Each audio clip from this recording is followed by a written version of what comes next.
And we're back with a new edition of Keep It.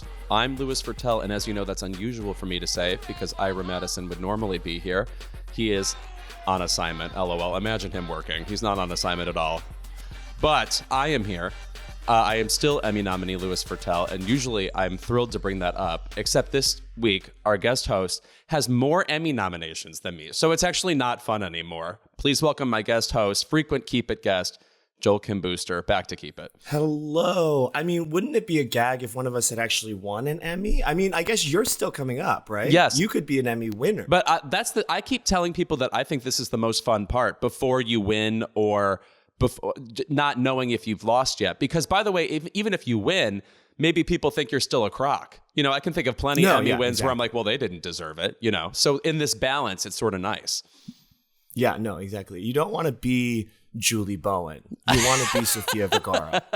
Okay, you know the most Republican thing about me is that I love Julie Bowen, so don't go there. No. In fact, I said that, and even as I was saying it, listen. For those listening at home who aren't familiar with me and my media diet, my boyfriend and I have been watching Modern Family start to finish. And listen, is it groundbreaking by any means? No. But do I laugh when they fall? Yes, every single time. It is so funny. And Julie Bowen deserves, honestly. She really does. It's just one of those things where everybody in the cast was nominated constantly, but then only 3 of them ever won the Emmy, and then they won multiple times. So the distribution feels a little off. No, I was in I was in Fire Island with you, and you put on an episode, and before long we had watched 11 episodes. It just slips on by. It goes down real easy. The only thing I will say is that of all the people who were nominated from that cast, the one not winning for me that's so crazy is Sofia Vergara. Because the line readings are brutally funny. It is so funny, and I don't want to get into the optics or the politics of whether or not that character is offensive or not. But Sofia Vergara's performance specifically, I mean, it's giving it is Lucille Ball-esque sometimes. Like the physical comedy and the goofiness, it is. She's so good and so funny in it, and. If I had my druthers, all of them would win at least once. I mean, it is crazy. And it makes sense. They were all in supporting every time that they were nominated. Because I'm sure the politics of who's the lead of that show came into play. But also it's because none of them wanted to compete against Julia Louis-Dreyfus. Right. Yes. In lead. I assume, by the way, there should be a murder mystery about an ensemble cast of a TV show where one of them suddenly goes lead and then that person is killed. And then we figure out which one got jealous. Sure there has to be a Columbo episode at some point. For sure. Yes, that show goes down easily. But also, other news that connects us besides Modern Family, we are both Chicagoans. And in fact, we will both be in Chicago this week for a satanic ritual called Market Days. Exactly. Which is just, we are both Midwest princesses. Yes. Which, by the way, I have to tell you, that phrase is very new to me. I saw it in context with a Tim Walz joke the other day. Mm-hmm. But anyway, it's now all over the internet. Well, I mean, this is what a big week to be a Midwest princess. Right. Between us and Tim Walz, I mean, do you think he'll be at Market Day? Well, you know what? After I saw Doug Emhoff on shore at Fire Island the other day, anything is possible. What was he doing there? I mean, he was doing a fundraiser, and he is apparently king of the gays, nothing but gay friends. In fact, it was funny. It was a fundraiser co-hosted by him and Chasten, and it's so funny to imagine Doug being a bigger hit at the party than Chasten. Actual gay man Chasten Buttigieg. The way you said Chasten, people could have thought that was your nickname for Jessica Chastain. It's not. We're talking about Pete Buttigieg's husband. She's not allowed on Fire Island for reasons we can't get into. No. But something that just happened in Chicago is that Chappell Roan just scored the largest ever audience for a Lollapalooza crowd. Okay, can you scientifically offer expertise as to how this is possible? She has gained this kind of following this fast. I really don't know. I mean, listen, the music is good. I'll give her that. Yeah. I love Chappell Roan as much as the next person. I've been listening to Pink Pony Club since it was a single 5 or 6 years ago. Not to brag, but I don't quite get it. I think there's an ease to her that people find really appealing. It doesn't feel sweaty. Yeah. With Chappell Roan. in the way that it can feel sweaty with some of our bigger pop stars. I won't name names because I care about my life and my privacy too much to be doxxed by a Taylor Swift fan today.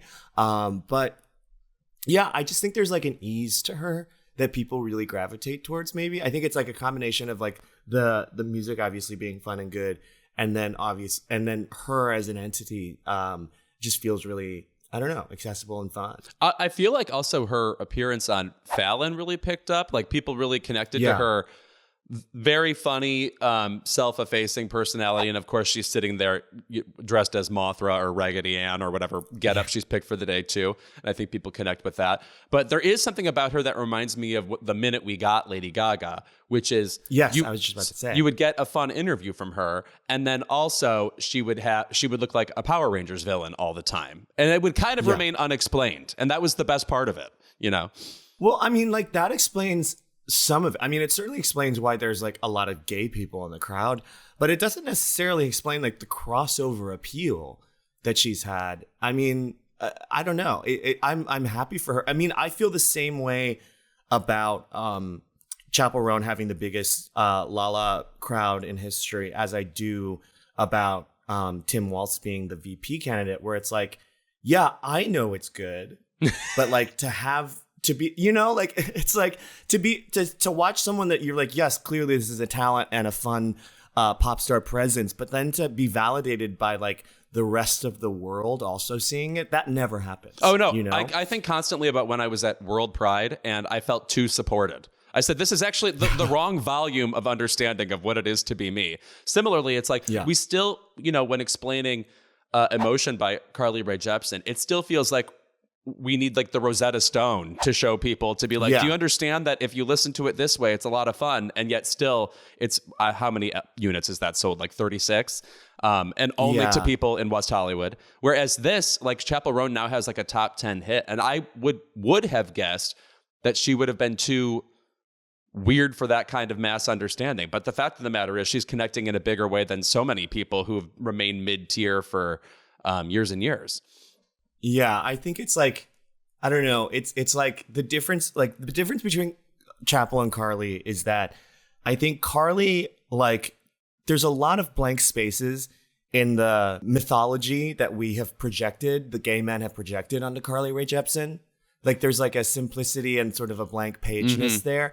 And Chappell, I think, is like a full entity that like is coming to us fully packaged as a pop star in a way that like Carly Rae, like we've mythologized Carly Rae in a way that like, you know, she's just a girl. She's a girl in the mall, you know, and like, and you and I have talked about this theory before with Rachel McAdams. Some people are simply too Canadian to be superstars. You know, occasionally, you know, like what happened to Alanis Morissette was God making a mistake. Like that is too much energy to be projected onto a woman who just wants to be around little statues of Buddha all the time. You know what I'm saying? Totally. Anyway, we can talk more about Chicago as the episode goes on, but we actually have a phenomenal episode, not just because Joel Kim Booster is here. We'll also get a little bit into the Olympics, which I have mingled with. The gymnastics has inspired me, I think, somewhat poetically about these people, and I am sad for the Olympics to go, even though I don't crave athletic competition almost anywhere else in my life. We'll ask Joel what he thinks about that too. And then also, guys, imagine me getting this email. Our guest this week is Cate Blanchett. I didn't say some other Kate. I didn't say like Kate. I don't know. I love Kate Mulgrew. I didn't say that. It's Cate Blanchett who's here this week. But because Cate Blanchett is here, we will also talk about our favorite Cate Blanchett performances. And by the way, that could, of course, be its own episode. So we'll try to contain it. Absolutely. Yeah. Bonus content on the Patreon for sure. We will be right back with more Joel Kim Booster. Well, the Olympics are coming to a close soon. Just after my 38th birthday, by the way, which just to tell everybody, it was sensational. And it felt Olympian in stature. You had to be there. But I am sad to let so much of this go, namely gymnastics, because I feel like all of the personalities from the gymnastics competition, on the U.S. side anyway, have completely popped off, more so than ever. We thought we knew Simone Biles, and her legend only grows. Joel, what did you take in from the Olympics? Was it a meaningful experience for you? Yeah, I mean, mostly just that big dick on that pole vaulter. Let's talk for the about most this. part. Go ahead. Okay, this man. I mean, talk about winning is the new, or losing is the new winning in a big way. Because it's like, honey, I lost the gold at pole vaulting because of my giant dick. Like, you can't ask for a better narrative, I think, leaving the Olympics than that. Listen, I'm not an Olympics person by nature. Like, I am not interested in I'm not interested in running as a sport. Like, that's just not something that I'm into. And I also have a lot of like political reasons for not loving the Olympics that I won't get into. I can hear your eyes rolling from across the country.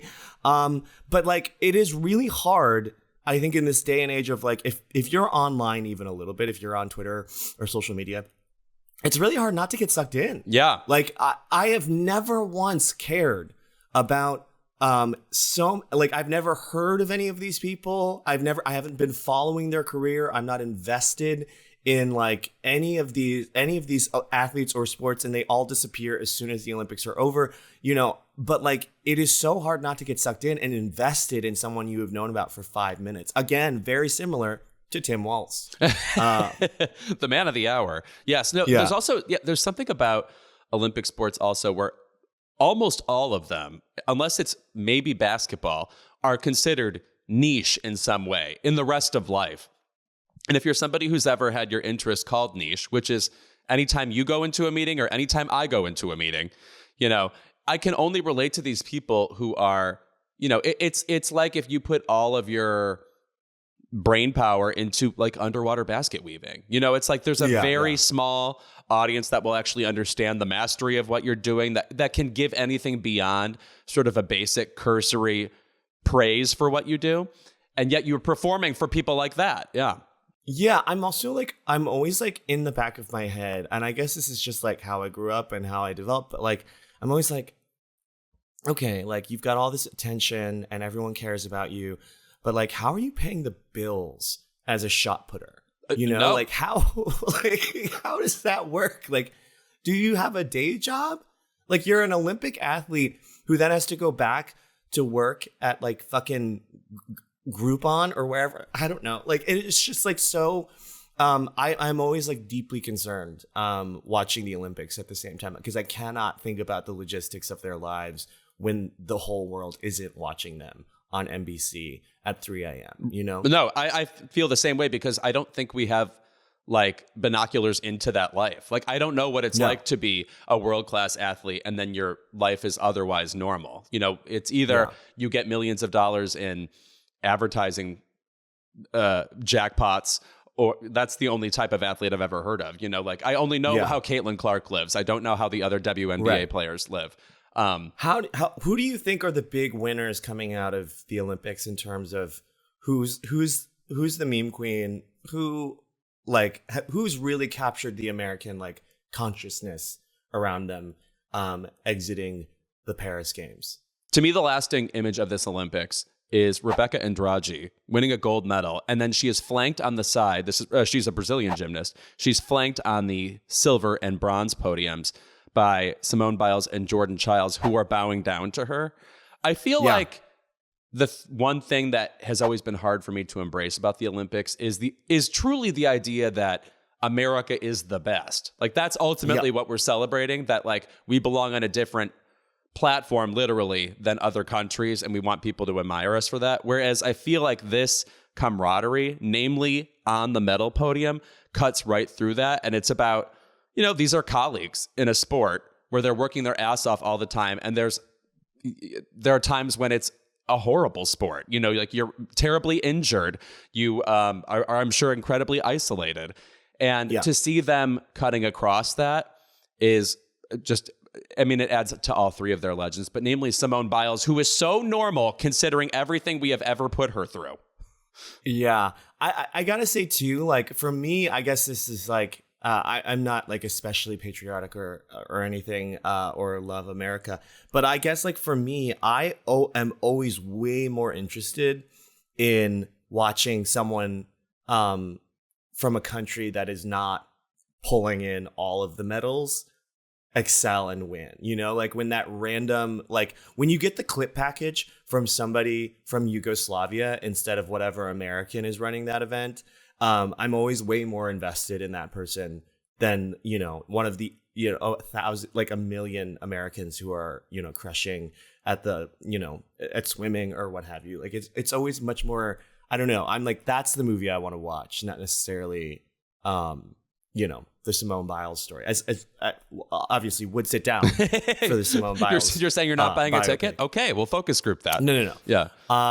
But yeah, no, and I love especially like the really old, like I love an old gymnast. Oh fuck yeah. Like the way they talk about a 32-year-old at the gym at the Olympics in like a gymnastics category as though they are on the brink of death, and it's so inspiring to see them there. Oh right. It's how I feel walking into High Tops in WeHo. Honestly, it's like the this is our main reaction gay bar in WeHo. Once upon a time we were the exact median age for that bar, and now we're like a couple of ticks above. Yeah, and then people when they see you there, like Gen Z gays are always like, it's so inspiring to see you back. We never thought.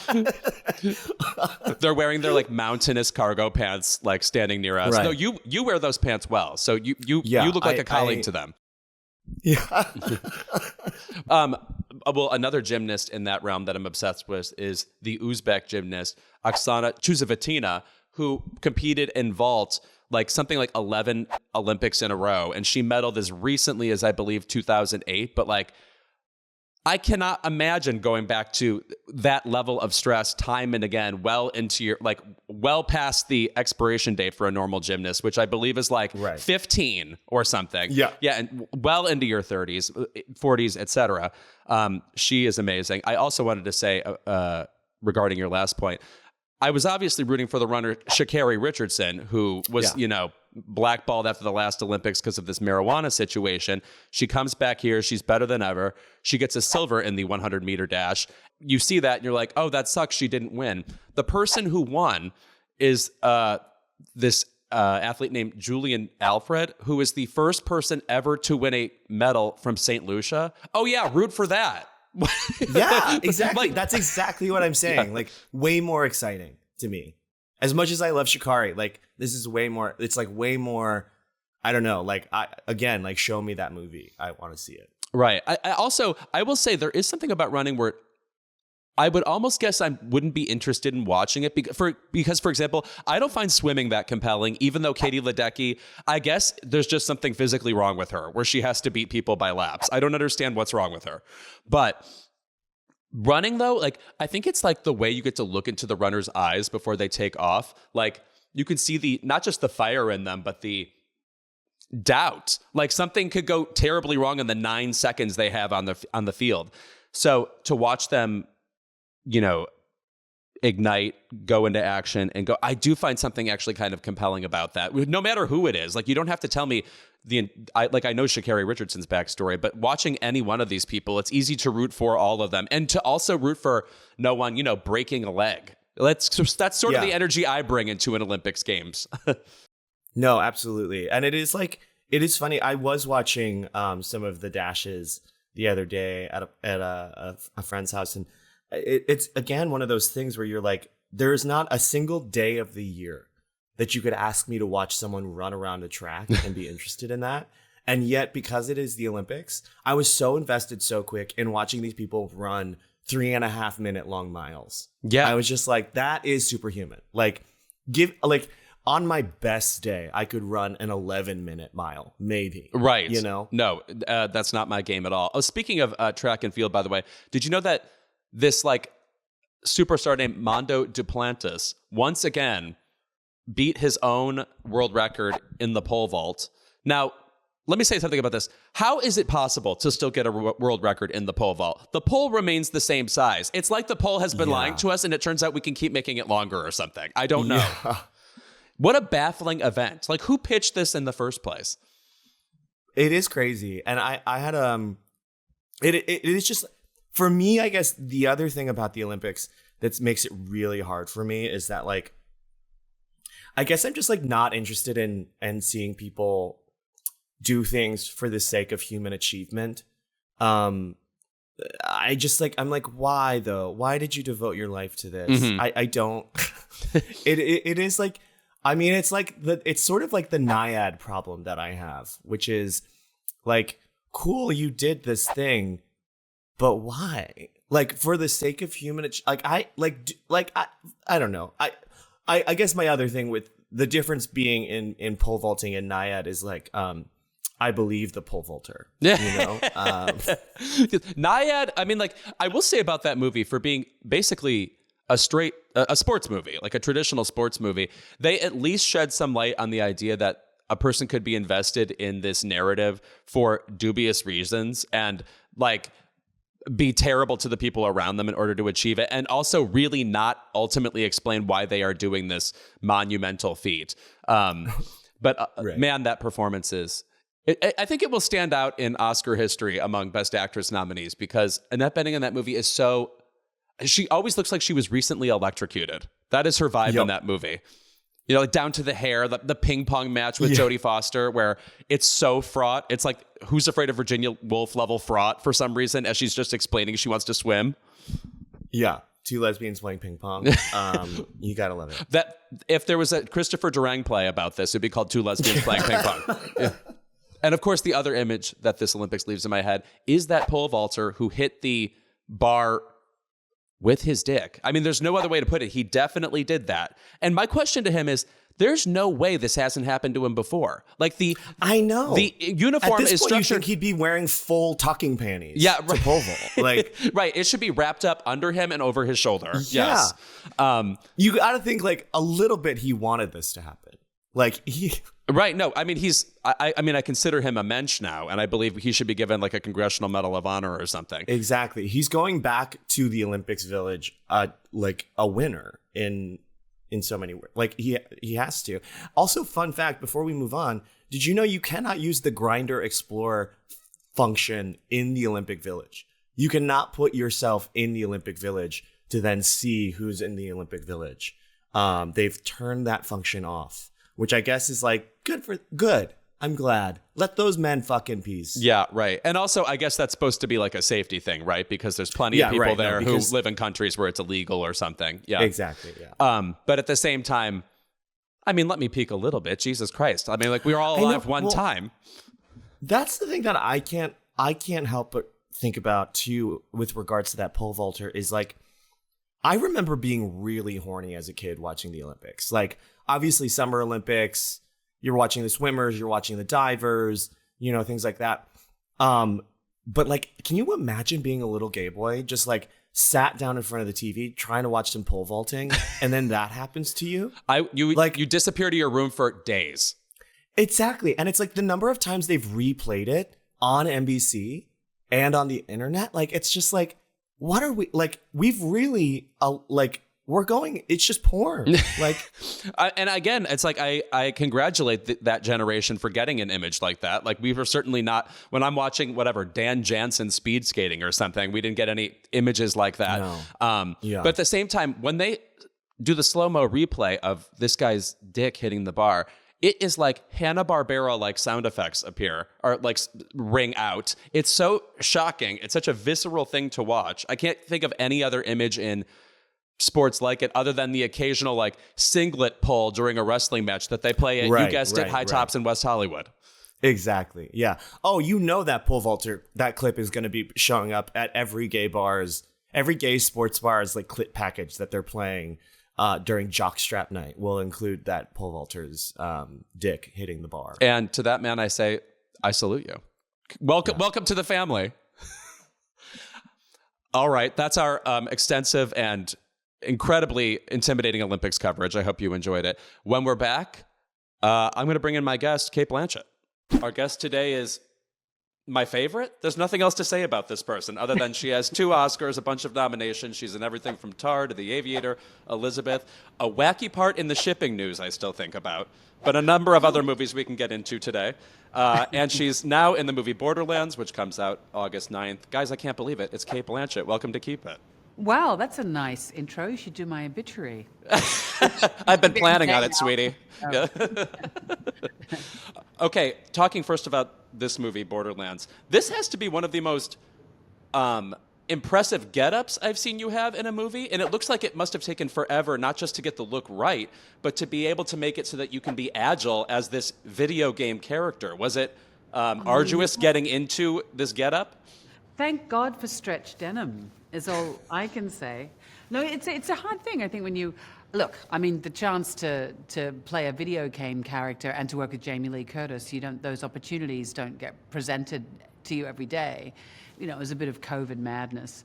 But it's a thing, you know, when you are playing a character from a much beloved video game who's seen in a very particular way doing crazy things that humans should never and could never do.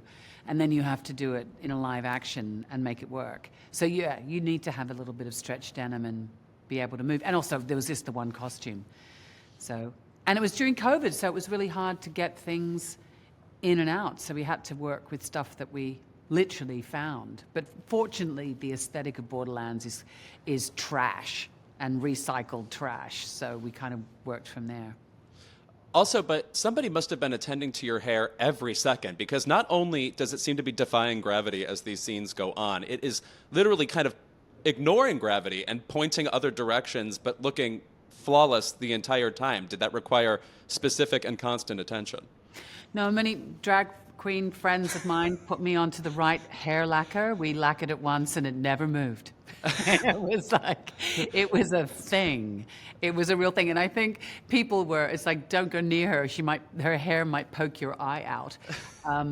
People were a bit sort of like, are you sure? But it just felt like it was some kind of weird, ironic nod to the way the characters in the video game, their hair never moves, which I found quite funny.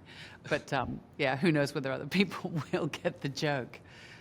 Now, in this movie, as you said, Jamie Lee Curtis is in it. And I seem to remember a story about you guys being at the Palm Springs Film Festival together and maybe even riding back to L.A. together. So you have a bit of a past. What is your camaraderie with Jamie Lee Curtis like?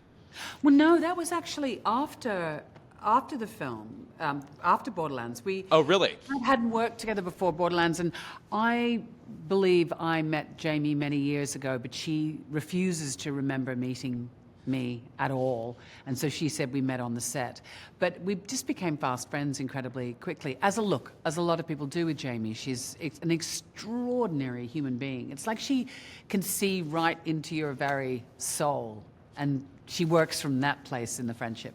But yeah, no, it was a really great opportunity. And then I think in the first days of working together, she started showing me all of these very strange, borderline sort of sausage erotica photos of she and Michelle Yeoh with sausage fingers. And I went, what is that movie? And at the same time, I was preparing for Tar, conducting, and we were in Budapest, so I was in Mahler's town. You know, and so it was very strange, you know, that this film has, you know, it's been a mercurial thing, and then here we are releasing it now. But it was all of that stuff hadn't happened yet. Like we've gone through a very particular cinematic wormhole, you know, and now we've been spat out here now.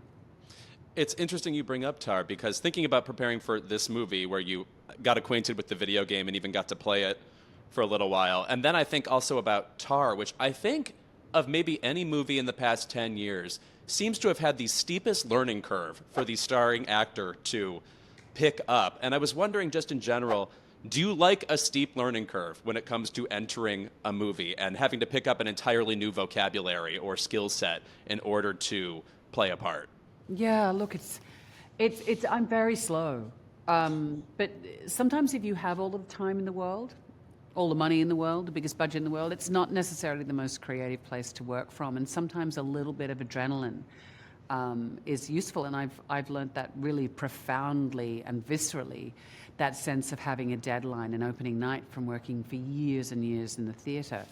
And it's great. That little bit of fear that you make morph into excitement is really good. But I was very grateful to have the extra time because I was committed to doing Borderlands, and Todd Field wanted to go with Tar, but obviously Borderlands kept shifting because it was complicated trying to put an action movie together under COVID conditions.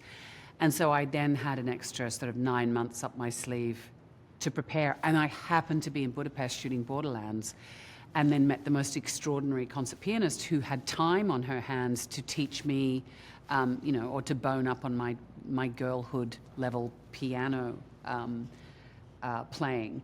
And then I was conducting Zoom lessons, on weekends and every night when I got back from set of Borderlands. So I was really grateful for the time. But yeah, it was a steep learning curve. But there's nothing that can prepare you for actually standing up and doing it.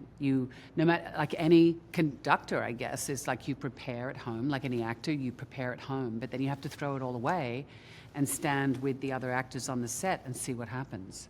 No one's interested in seeing anyone's homework. So...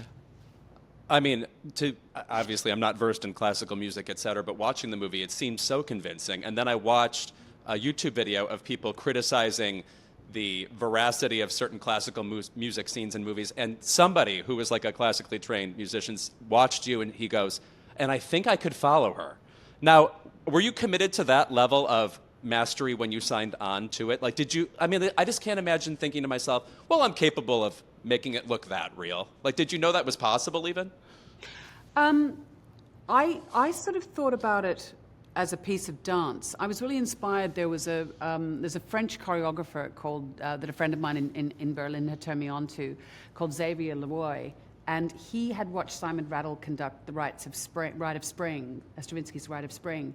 And he had interpreted all of the facial gestures and the body movements and the directions that he gave to the orchestra into a piece of dance. And that gave me a lot. And you can see it on YouTube. It's an astonishing piece of choreography. And then when you watch the film version of Simon Rattle conducting it, it's amazing. But you realize, and then you watch Bernstein later in his career, conducting Mahler's Fifth, which is what I was, attempting to do in pieces. Of course, I was rehearsing it, not in performance, but or the character was. You realize that there's cues that people give that's all about breath, and I was fortunate to speak to a few conductors, and invariably they said it's about breathing. And in a way, that's what acting is about. The minute you stop breathing, you stop feeling, you stop flowing. And I think that's what people an orchestra can sense. And the Dresden Philharmonie, who we shot with, they had to act. And I said to them on the first day in my schoolgirl German, I said, "You are not actors. I am not a conductor. And somewhere in the trench in between us both, we will find our way." And they laughed. And then I gave the downbeat, and because they hadn't all been together for 18 months because of COVID, they didn't take my cue. And that was the biggest gift I was given, because they all laughed and they felt slightly embarrassed. And I said, "Okay, we'll start from the beginning." And so gradually they began to see that this was it was a serious undertaking, and that, so we found our way together. But I think, like any good thing, you'd never do anything on your own. And I think that the kind of the cult of the maestro behind that is an extraordinary orchestra, all of whom are individual solo players trying to find their way as a group. So, and I felt, maybe from years in the theatre, that's also something that I understood about ensemble. You spoke about learning that kind of choreography as a dance, but watching Borderlands, I was thinking that by now you've actually been in a number of action movies or thrillers, et cetera, that require some athleticism. And I was wondering if you had a favorite moment of on-screen athleticism that was maybe even harder than it looked to the naked eye, or that you barely survived or something. Oh, gosh. I had a flamethrower in my hands for this one, and that was a big moment for me. But I had to sort of, as a mother of four, just kind of go, "Please, God, don't, I hope I don't singe anyone's hair." But that was kind of cool. And there were a couple of moments that I loved. Jimmy O'D, who was our stunt coordinator, I said, "I just want something really cool to do." There were a whole lot of boxes on set. And he said, "Come up like a jack-in-a-box. I'll pull up the thing and you spin the guns," and, and so that was kind of cool. And so it's really great when, on these particular movies, you want to please the audience, of course, and you want to make sure the director's happy. But on this particular instance, I want Jimmy to be happy. Going back to another fabulous movie in your oeuvre, one that always comes up, and it came up with my co-host today. We were talking about Notes on a Scandal and how singular it is in that it is a thriller with no actual violence in it. There's no, there's no war breaking out. There's no a serial killer or anything like that. In fact, if you saw that movie, The Teacher's Lounge, last year, Yes, it reminds me a little of that, where there's a sustained level of drama just between a couple of characters. And I was wondering what you think it is about that movie that stands the test of time. Why we all keep coming back to it. Oh, look. In 2 words, Judi Dench, I think. Anyway, She is hair-raising. She's hair-raising. There was a moment, though, where I had to. She had she looked like a little bit like a Ninja Turtle. They'd put this back pad up on her, and my character had to sort of throw her against a bookshelf. And I did think, I'm about to break a national treasure. But she was so up for it. I just think I think with all of those great psychological thrillers, there has to be a twinkle in the actor's eyes, a sense of this is delicious. You were going to love this horrible, horrendous place that we're all careering into, this psychological car crash, and it's going to be delicious. But I do think it's a delicious movie, and Patrick Marber wrote a wonderful screenplay from the Zoe Heller novel. And sometimes, when you've relished a novel, it's often rare that the film can translate. But I think Patrick did a fantastic job, and that was a big, big part of it. I was thinking about how depressed I am recently that I can't think of more double actress pairings that come up in multiple movies. That, I can always kind of bank on certain actors working together again and again. Yes. But yes. You and Sarah Paulson, we've gotten a couple of times now with Carol, Not with enough, Mrs. America. I would say. I was about to argue the same thing. What is it about her? I mean, watching interviews with you guys is like I'm screaming, slapping the table. Like there's something electric and frankly a little messed up between you two. Look, yeah, you have to wear an adult diaper when you do when you work with Sarah, and certainly when you do interviews with her. But she's like that with everybody. She's incredible. She really does bring the best out in people.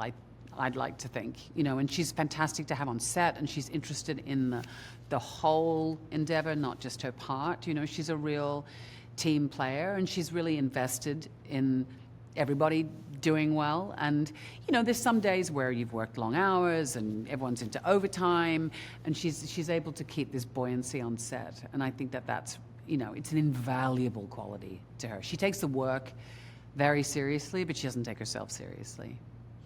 And speaking of her, of course, to bring up Carol is one of the few movies I can think of where there are even props I'm aghast at when I'm watching the movie. Like I can't, oh my God, it's so stunning, that object I'm looking at, or that piece of costumery. Yeah.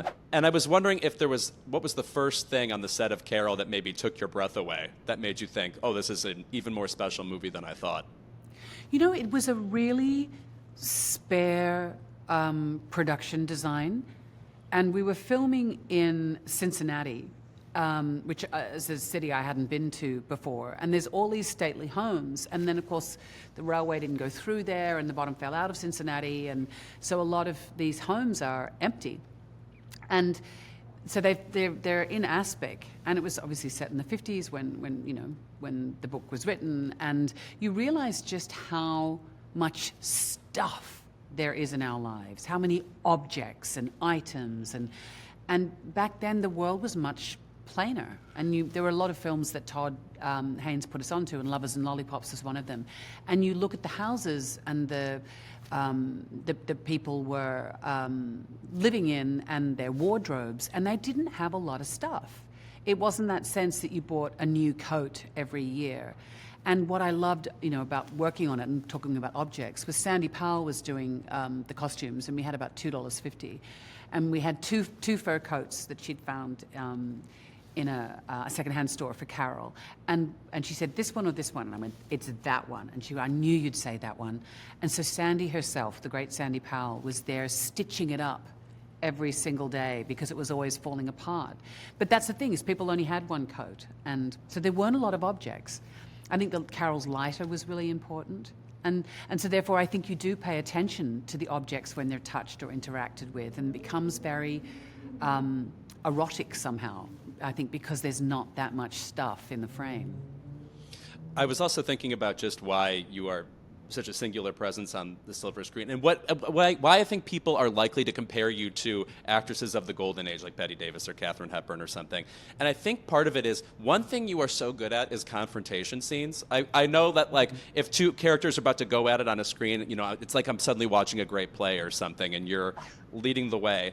And I was wondering if you had any favorite confrontational moments with another actor on screen in a sort of argument. You mean scene. Scripted?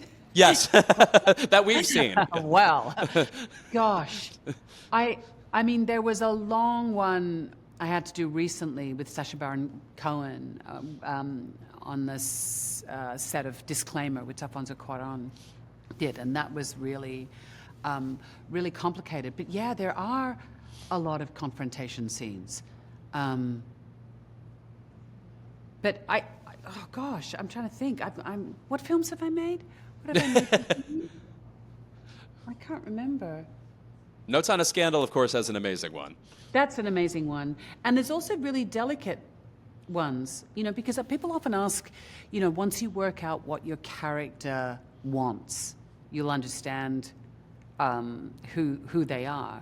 But I don't know if it is that. I think you have to work out what your character fears. And I think a lot of us anticipate but fear confrontation. And so the way your character goes through a confrontation, how they react to those things, reveals how they are. Often things that they don't think they're going to say. I mean, I think the hardest thing to act is surprise, and that often comes out of confrontation. Which reminds me, I remember watching an interview with you talking about Notes on a Scandal, where obviously it's hard to dial in.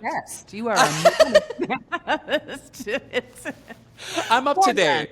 Out in theaters this Friday. It's like, let's talk about Notes on a Scandal. Yeah, I have my favorites. It was an amazing cast. It was Bill Nighy. That was the first time I'd met Bill.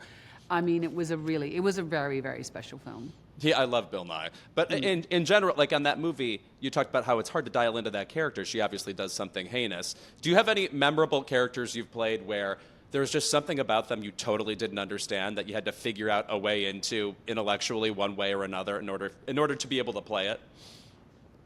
I never understand a character. You know, I always get to the end of a shoot.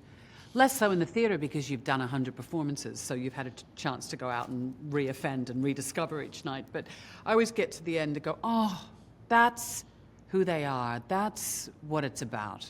You know, so I'm sort of full of regret and wish I could go over and start again. But somehow it's the not knowing. But so you asked me, what? Oh, just if there are character traits in people you've played where you like totally didn't get it, or it needed to be explained to you, or just like for instance, like this woman who has this affair, for lack of a better word, with a 15-year-old. Like, what did you do in order to understand that? Yes, that was very, very difficult for me to understand. I think you just have to know that sometimes people are compelled to destroy things against their better nature. And sometimes we make decisions. It's like, I remember I was in a production of Streetcar named Desire, which Liv Ullmann, the great Liv Ullmann, directed. And I was talking about alcoholism. And my husband was saying, just make sure every time you drink, you approach the alcohol in a different way. You know, that sometimes it's like you don't have to be an alcoholic to do this, to enter into this exchange with things or situations, but you allow yourself to not see that you're doing something. And sometimes you do it anyway. And sometimes you can blame someone else that you're doing it. Sometimes you facilitate someone else doing it just so you can partake.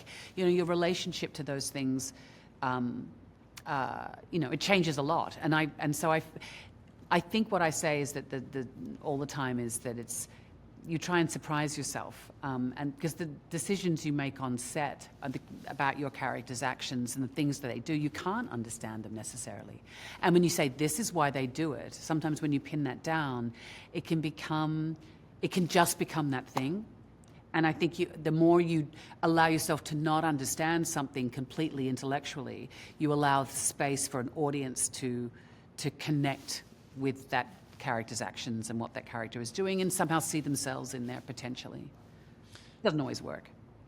I feel like among theatrical roles, Blanche Dubois is the one where people say, oh, it like sticks with you for years, or like, you know, we think about Vivien Leigh and how that character hung on her for like years afterwards or whatever. Did you feel that there was a hangover from playing that character?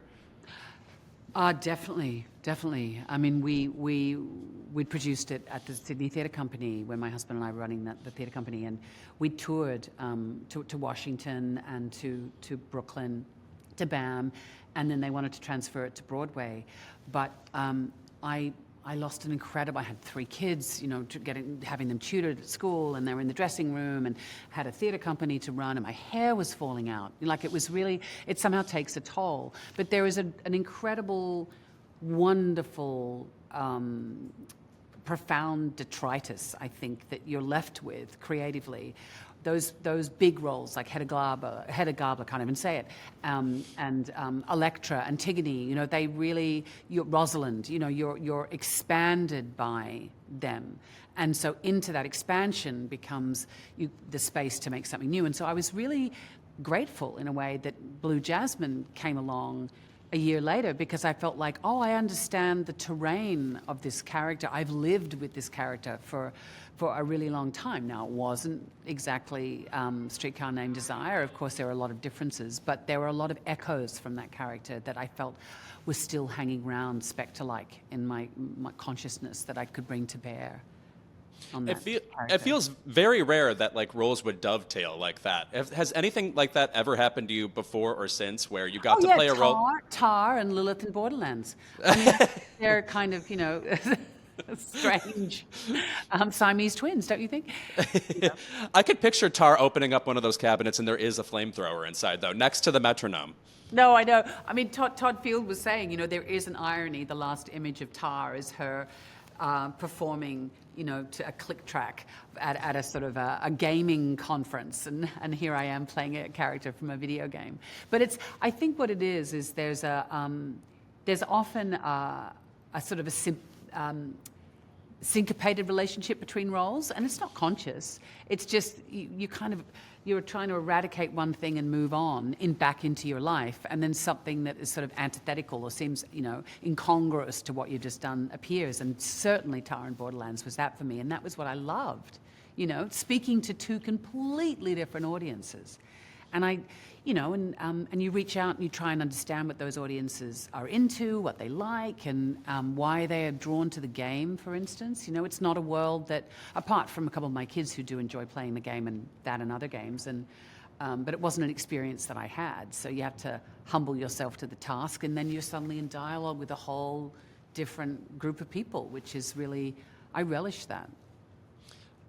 One of the few movies I can think of that is, I believe, fabulous in every single frame, and I have been to parties themed around this movie, is The Talented Mr. Ripley.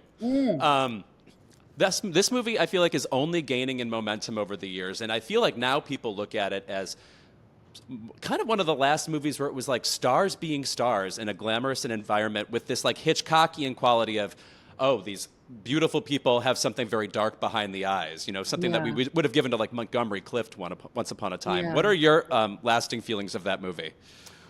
I mean, look, I'd just come off playing Elizabeth I, and so to be cast in that was like and to work with the great Anthony Minghella. I mean, that's the thing, is movie makers like him and opportunities to make films like that, they do feel like, I don't know that's possible anymore. They'd say, no, this is a 10-part series, it's too much story to tell. And there has been an extraordinary, wonderful iteration of Ripley done again. You know, those stories do stand the test of time, but that particular take on it does feel golden in some way. But I mean, hello, Gwyneth and Jude Law and Matt. You know, I was sort of haunting the pizzerias with the wonderful late great Philip Seymour Hoffman. You know, that's where we met and became, you know, close. So my memories of that is hanging out with him. Well, that's got to be like the best memories on the planet. Who can say that? And like the best pizza on the planet, it sounds like. There was a place where we were staying called Fashion Pizza. And Phil had this friend, and it was in August, so all of the sales were on. And of course, so it had Saldi all over the shop windows. And his friend of Phil's came and said, "Who's this Saldi guy? He must be a millionaire." I was like, "No, dude, that means sale in Italian." You know, it was a fun time. It was really great. I remember once upon a time you talked about Diane Wiest as an inspiration, and I feel like this is a name that needs to come up more. Her combination of like sweetness, and then also she could turn on a dime and be so wicked and like nail you with a one-liner. I was wondering what you found particular inspiration in. I would love to work with her. I've been so inspired by her work over the years. I mean, which for me, in so many ways, culminated in Bullets Over Broadway.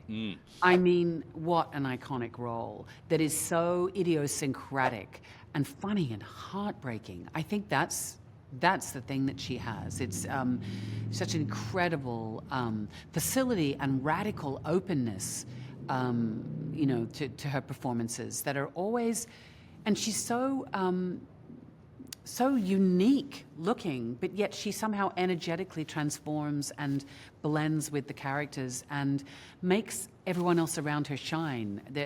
I haven't met her, but I imagine she's profoundly generous, because you can see that in her performances. They're just, I mean, talk about delicious. She's really delicious. My last question for you is that to compare you again to Bette Davis, I feel like when people write funny dialogue for you, what they are up against is that you are already hilarious. Like when you give an interview, you're generally just a hilarious person. So I feel bad for screenwriters having to make you funnier than you are. But not funny at all. But the thing about Bette Davis that bothers me is we never got much in the way of writing from her. And it bothers me when somebody is that funny. Will we ever get a piece of Cate Blanchett writing, like either a memoir or, I don't know, if you have a play secretly running around in your head? What for me, I am definitely not a writer. I love being written for, though. Maybe we should campaign more funny lines for Blanchett. I don't hate it. I'm ready. Yeah, okay, we'll get the T-shirts printed. Okay, great. Keyrings. Everyone uses a keyring, right? Oh, yeah. No, then we'll be reminding everybody with our key rings. Yeah, we can throw them in a bowl, have a little key party. You know? Oh, yes. We'll bring the key party back. We won't.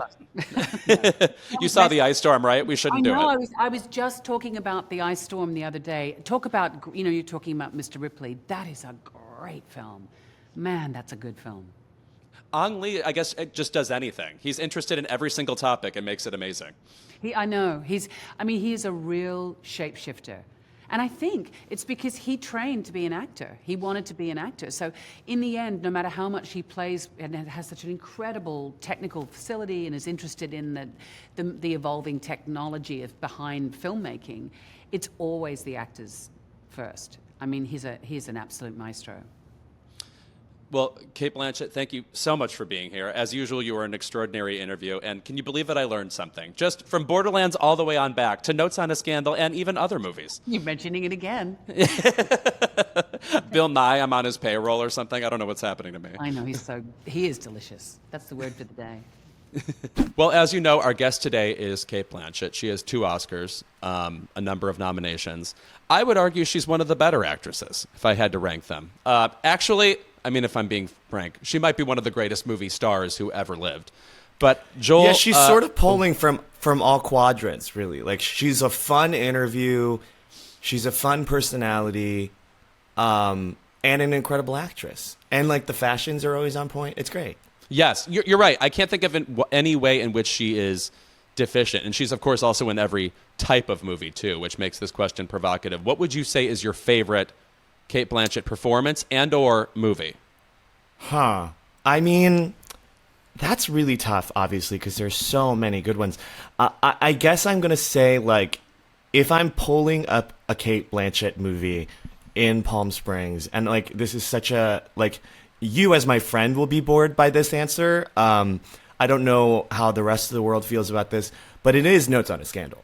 Like, I think, like, it is, like, sort of exactly what I want from a Cate Blanchett movie and a Cate Blanchett performance, is that. Because this is the thing, like, we don't get to see Cate Blanchett do contemporary a lot. Like, there's not a ton of Cate Blanchett, like, set in present day, like she is a woman living in a city, like just like you or me, you know, like it is, we're getting a lot of like either fantasy or period with Cate. And so it is like fun to see her just be like a normal person that you might meet out into the world, even though obviously she's not. And then, you know, the camp factor and all of that, like it's such a fun performance and a fun movie. And it is the thing that I will be pulling up at the Palm Springs Gay Weekend House. I just rewatched that movie recently, and I think that movie is the ideal movie, just period, in a number of ways.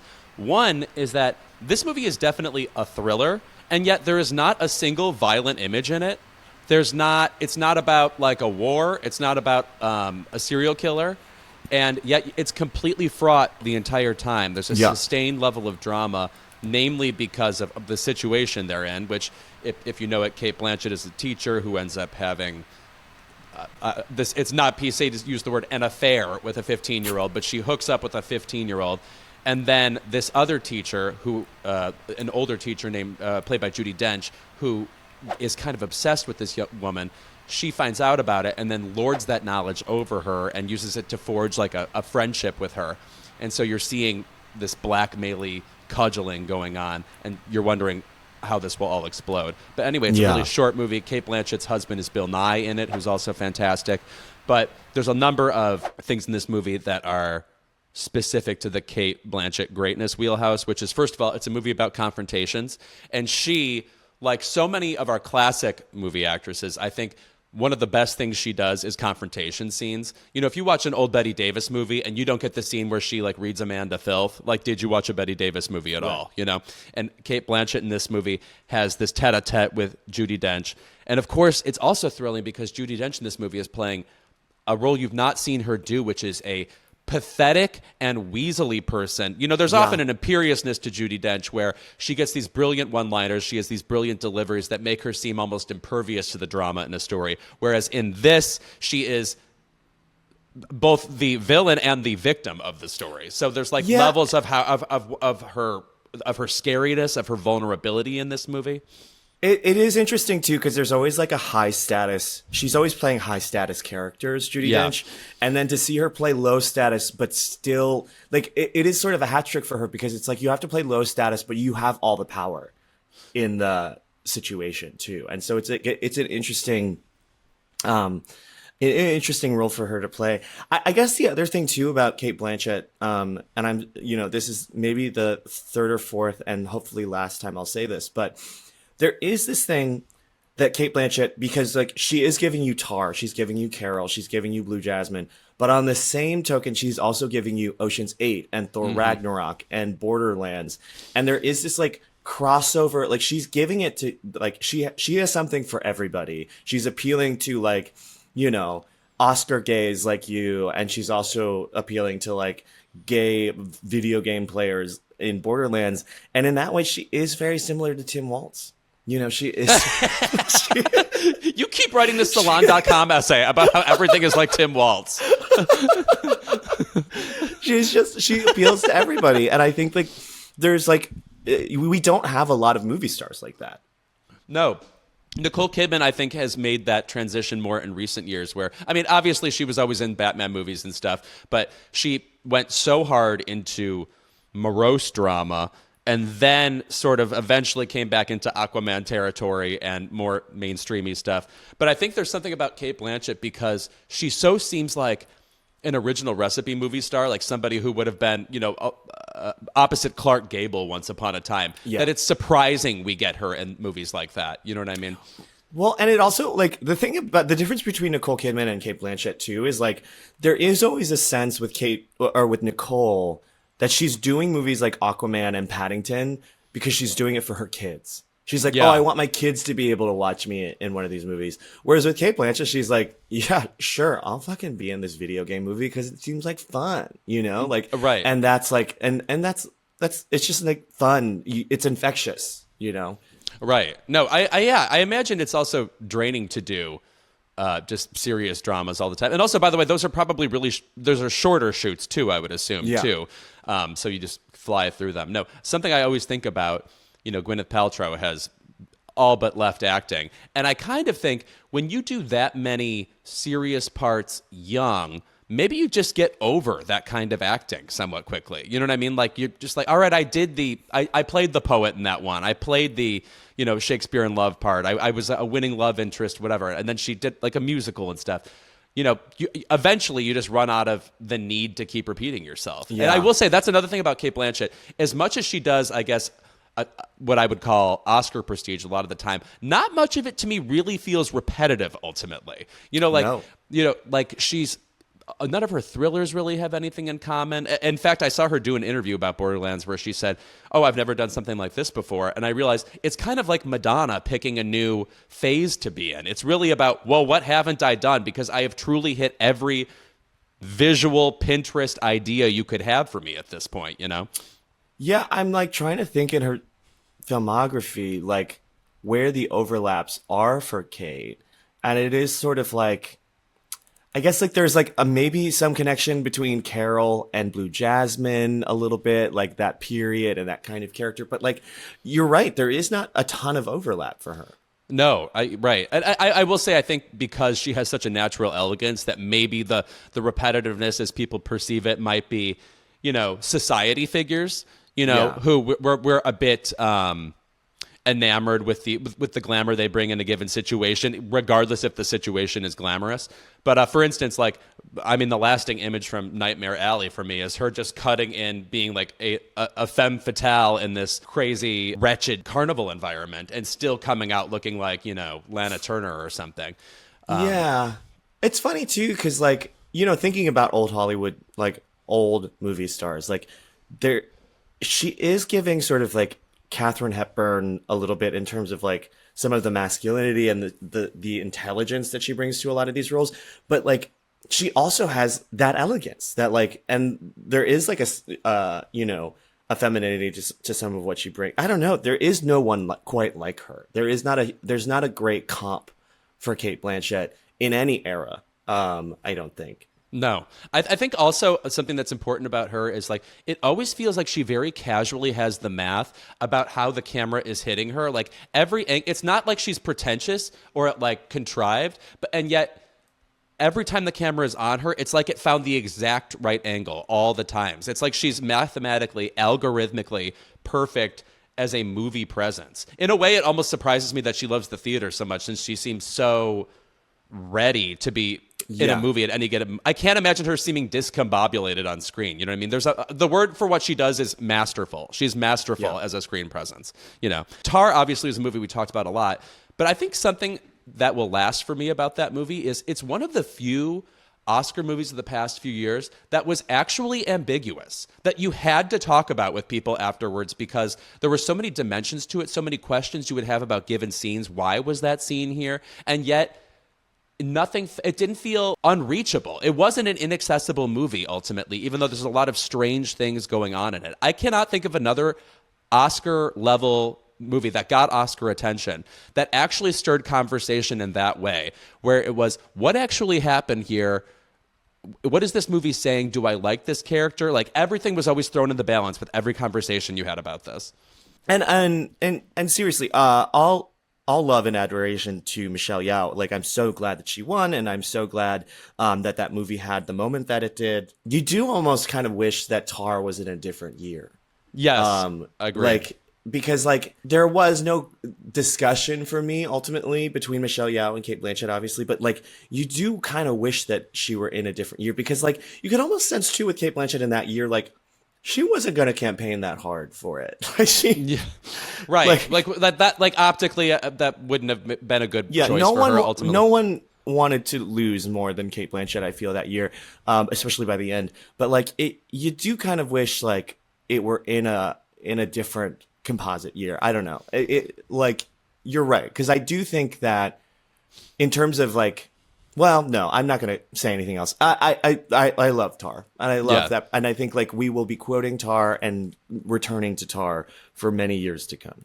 I will say, comparing those two movies, Everything Everywhere All at Once and Tar, One thing Tar does not do to the viewer ultimately is comfort them. Like, where the movie ends up is weird and sinister, and Everything Everywhere All at Once has a lot of dimensions going on. It's an unconventional movie in many ways, like the sheer obstacle course of things Michelle Yeoh gets to do, for example. But ultimately, there is a coziness to that movie, and I think when you're voting, that feels better. Like let's pick the movie that actually left us with like some momentum going forward in life, as opposed to Tar, which said like, wow, the human condition is grisly and strange, and will and like your guiding principles in life about your artistry can leave you blind to all these other things in your life and lead you astray and lead you to the video game concert that she ends up at the end of the movie. Totally. And it does feel like Everything Everywhere was like sort of a surprise for a lot of reasons, and like a surprising kind of movie to be there, a surprising kind of performance to be nominated and celebrated in that way, and like a surprising thing for Michelle Yeoh to do in a lot of ways. And Tar just like, I think like what you forget and you only realize sort of looking back is that like Tar in a lot of ways felt like an Oscar movie to a lot of people, I think. But like, and it sort of, and that fact sort of, when you're talking about like, you know, the Oscars and the race and everything like that, you do sort of obscure like what a great movie it actually is, aside from being a more traditional Oscar movie in some ways and performance. But like, yeah, I'm going to watch Tar today, I think. No, I had a professor in college who, a former writer for Rolling Stone, Don McLeese, if you're listening, hi. He talked about how when he made his Grammy predictions, he would try his best not to listen to the songs and just judge them based on the idea of the songs, because he thinks that's what most people are judging by. And when you look at Tar that way and you see the poster and she's being a composer and it looks like, it looks like the movie Maestro, which is sort of like, obviously there are things that are good about that movie, but it is sort of the pretentious Oscar movie of like, look at me, aren't I grand, aren't I bigger than life, vote for me. And that's not what Tar is about. No. Tar is like about the seediness and like the permissions people give themselves to act one way and say other things about themselves. It's a much more complicated movie than the traditional Oscar movie. And I'm not somebody who believes in terms like Oscar bait. I think good movies are just good movies and people choose to have reasons not to be into them or whatever. But no, Tar is obviously. And before we go, I must say something about Carol. And that thing is, watch Carol. By the way, guys, like Notes on a Scandal, it is a short movie. You can throw it on. Every performance, I would compare this movie maybe to The Last Picture Show in the 70s, where not only is it to put you in a time and place, and the characters fill the dimensions of that time and place brilliantly, but everybody gets like a little moment where you just inspect that psyche, where you hear like just Rooney Mara talking, or you hear just Sarah Paulson talking, or Kyle Chandler. And so every character is suddenly bigger than just being a supporting character in Carol's story. And obviously she is tremendous. The scene where she is negotiating with Kyle Chandler their divorce, and she says, "We're not ugly people, Harsh." The delivery on that line, oh, it's so good. Yeah. It's so good. And weirdly, like, she is so otherworldly glamorous in that movie, but because of the nature of how she is delivering this emotional dialogue, you believe her in that space too, which is a hard ask. She does not look like she belongs to like a normal pedestrian world in that movie. No. Well, and it is like a formative friendship memory that I have of you, Lewis, is that I think our very first Palm Springs trip that we ever took when we were friends, we couldn't figure out how to get the outdoor speakers to work. And the only we figured out that they were connected. The only thing we could figure out to connect them to was the DVD player for some reason, and the TV. And at one point we just started to do this to like try and figure it out and test it. But on the outdoor speakers, the only thing playing was Carol. And it was just the audio of Carol. And we like did it for a second to just like try and figure out how to get the speakers to work. But then we all just sat outside and listened to Carol. We weren't even watching Carol. We were simply outdoors by the pool, not listening to fucking Carly Rae Jepsen, but to Carol. And we were also international pop enthralled by sensation. Carol aired. Yes. Yeah, just the radio play that was Carol. It was and I was like, okay, these people, I found them. And yeah, great memory. That is very fab and sounds like us, frankly. Yeah. I will say, by the way, underrated. If you're ever in like a a car and you're like, if you like put like a movie on YouTube and like listen to the dialogue, sometimes that's really exciting. The movie version of The Importance of Being Earnest, obviously that's a play, so it's going to be more dialogue based. Really pleasing to listen to in a car. It's like the best version of an audiobook to me. I can't recommend it enough. Hot tip. We'll be right back with our favorite segment of the episode, Keep It. And we're back with our favorite segment of the episode. To be honest, it's the only named segment of the episode. So if it's not your favorite, something went wrong. But it's Keep It. Joel, what do you have to say Keep It to this week? I have to say Keep It to. This is not necessarily something in pop culture, but it is something that's plaguing me, especially living in LA. But I'm going to say Keep It to fancy ice cream flavors. Sure. And I'm talking about places like Salt and Straw. I think Salt and Straw actually here in LA is maybe the biggest offender to this. But keep your fucking candle ass ice cream flavors to yourself. I swear to God, if I step foot into another ice cream store in LA and I see something on the menu that is akin to like Rain on the Asphalt, I will lose my goddamn mind. Like, I do not want a floral ice cream. And I know that makes me, again, like a Midwest princess, but like, keep it to the fruits, honey. Keep it to candy. Keep it to chocolate in those families. I do not want your rosewater bullshit. And like, who loves this shit? I don't understand. Like, because when you eat it, it's like you're eating perfume, you know, which first of all, I am allergic to. And then secondly, it's not scrumptious. I don't know. It doesn't go with cream, for example. The amount of things that lavender is in, it's like, girl, I'm not trying to eat the Monet painting. I want to be eating ice cream. I'm at an ice cream store. I'm not at a Bath and Body Works. Okay. Like, I think there is like this idea again. It's like, I'm literally just pulling out bullshit from my ass, but it is like the infantilization. Like it's like, I want to go to an ice cream store, but but I also want to feel like an adult.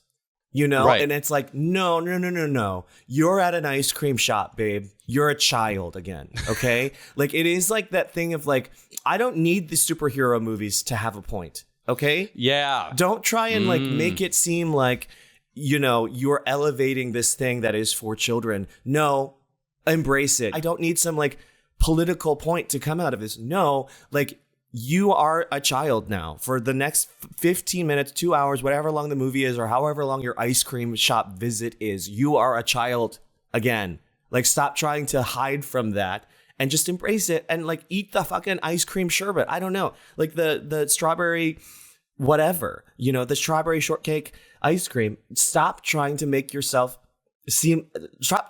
ice cream seem prestige, I guess is what I'm saying. No, stop expecting to put on the master's jacket because you won miniature golf. You know what I'm saying? Right. It doesn't belong to you. And also, specifically, we have sandblasted so many scrumptious things into ice cream as is. Like, don't tell me you ran out of loving like cake and ice cream or cookie dough or whatever. Like, there are fun options that will be that belong in the ice cream that, by the way, don't make the rest of the ice cream parlor smell like flowers. So that's another thing about these kinds of flavors. They bleed into my experience even if I don't want them. Keep your freshly cut grass ass ice cream. I don't want it. This actually is one of the definitive keep it's of all time. Good for you. I think people will remember. You said something today. It's truly one of my biggest pet peeves of all time is when I walk into that store and I just can't. And then the worst part, especially with Salt and Straw, is you go in and like, there are no normal flavors practically. Right. It's like, yeah. No, it's like you have to eat like Thanksgiving flavored ice cream or something. Yeah. It's like, okay, have one flavor for the freaks. Okay.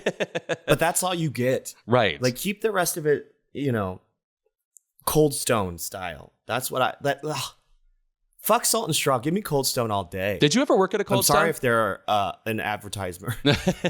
Did you work at a Cold Stone ever? I did. That's what I thought. It was Cold Stone Creamery in the Chicago suburbs where we grew up is the Underground Railroad for gay teens in the Chicago suburbs.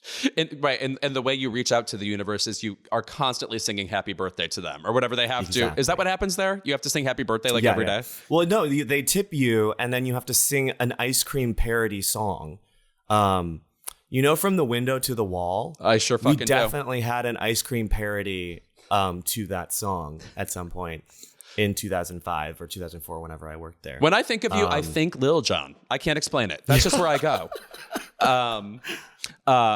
Anyway, thank you for that. My Keep It this week is, and now a recurring Keep It, because I've brought up this song before, and my Keep It goes to gay men, but really the universe at large, for not accepting Kesha's Joyride at the level of banger she brought us this summer. This song, Joel, is not on the Hot 100. What really happened? I feel like I hear this all the time. I was at this party I love in LA the other day called Glory, which takes place mercifully in West Hollywood and not in some warehouse like miles and miles away where I'm parking my car and praying to God no one finds it. It's right in the middle of West Hollywood. And they played the song. I'm telling you, everybody turns the hell up. It's like a song to be the Tasmanian devil to. It's revved up. It's got this crazy accordion intro and accordion sort of cadence going through the song. And then the drum beat going into the chorus sounds exactly like, there's no other way to put it, Baby Shark. And don't pretend that's not a banger. Do not pretend that's not a banger. This song, I just feel like it's the exact energy we loved from Kesha. Not that we didn't love her praying era, and her vulnerability is also very impressive. But the rowdiness and the humor that, again, we kind of, I think, maybe wrongly attributed to the writing of Dr. Luke once upon a time. Oh, right. No, she brings it so hard in this song. It's such a pleasure to hear. It's always a laugh, too. I think every time I listen to this song, I feel like I'm laughing again at the lyrics, you know. And it's so strange, too, because it, like, not only is a good song, but, like, the narrative surrounding it, too, is also so compelling. Yeah. Of that, like, this is her, like, triumphant return, post Dr. Luke, post, you know, all post the pray. Like, this is what she was praying for right. in the song Praying. You know? The titular like, praying. Yes. Yeah.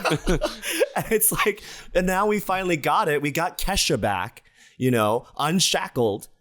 And we should, and like that alone, I think, like, makes it a bet. Like anything she would have released, we all would have been celebrating to some degree because of the power of that moment. But then, like, to have it also be a good ass song too, on top of that, like, how is this not a hit? No, and again, it's like, I like Chapel Roan, but it's like, you're telling me those songs are hitting 500 times harder than this one song from this artist we're already familiar with. It's just so strange to me. I want to relate to my brethren, and I just don't. You know what I'm saying?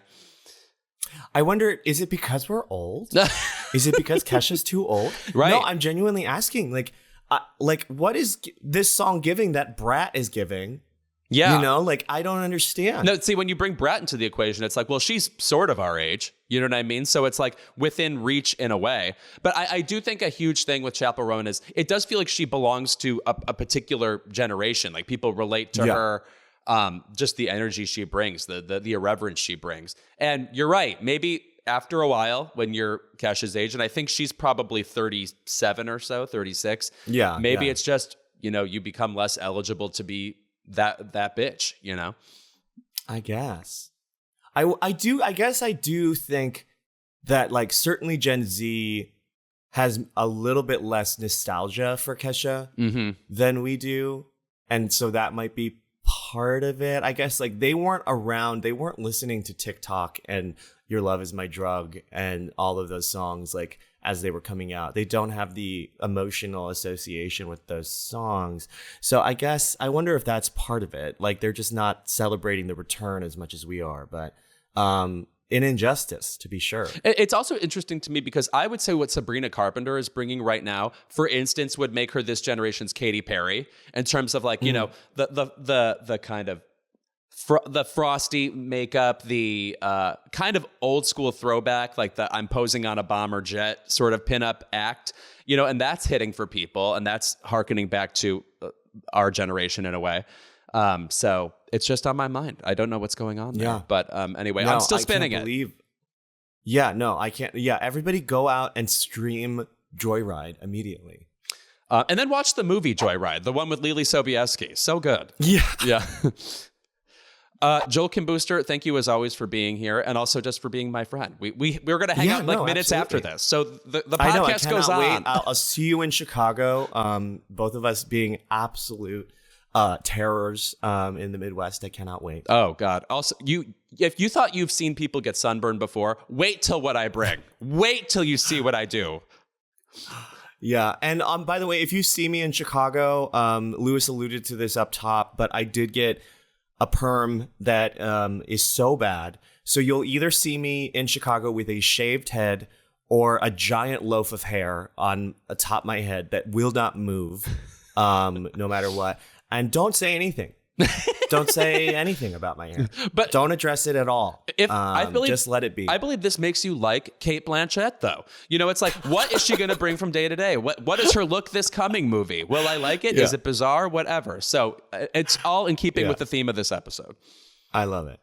Thank you once again to Joel Kim Booster for being here. Thank you again to the immortal Cate Blanchett. I mean, as life goes on, certain pleasures are not guaranteed, but one of them is we will always get a new Cate Blanchett movie and the mystique and fabulousness that comes with it. And we will see you next week with more Keep It.